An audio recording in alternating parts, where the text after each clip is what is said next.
তাপস ঘোষের কলমে তুমি একলব্য। জানি তোমার চলার পথে নেমেছে অকাল বন্যা।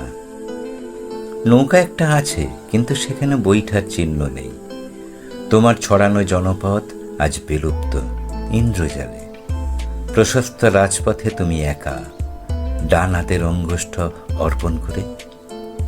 দাপরে যে কাণ্ড ঘটিয়েছিলেন আর্যগুরু দ্রোণাচার্য, তারই বিভিন্ন রূপ বিভিন্ন সময় এসে দাঁড়ায় তোমার সম্মুখে।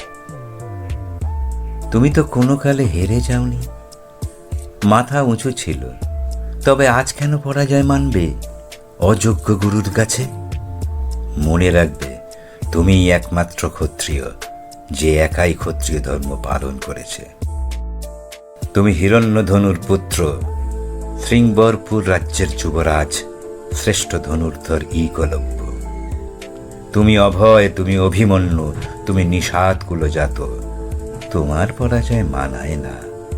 বীর শ্রেষ্ঠ তুমি অজেয়। জানি তুমি বানভাসী, জানি তুমি বাস্তুহারা বিধ্বস্ত। তবু একাকী নির্জনে একবার নিজেকে নিজেই দেখো। ছিন্ন ভিন্ন করো সবকটি প্রতিবন্ধক অন্ধকার পর্দাকে। সব প্রশ্নের জবাব তুমি নাও নিজের মস্তক মাঝারে। মনে রাখবে, অঙ্গুষ্ঠবিহীন দক্ষিণ হস্তে তুমি ধনুক তুলেছিলে। তোমার বীরত্বে ভীত হয়ে নররূপী কৃষ্ণ তোমায় বধ করেছিলেন। আজ আর সেই সময়ের পুনরাবৃত্তি নয়, এবার জেতার পালা। হে অচ্যুত একলব্য, সুচিতার চাদরে একবার হও সমগ্র পৃথিবীর অধীশ্বর। তবেই হবে সত্য পরিণতি।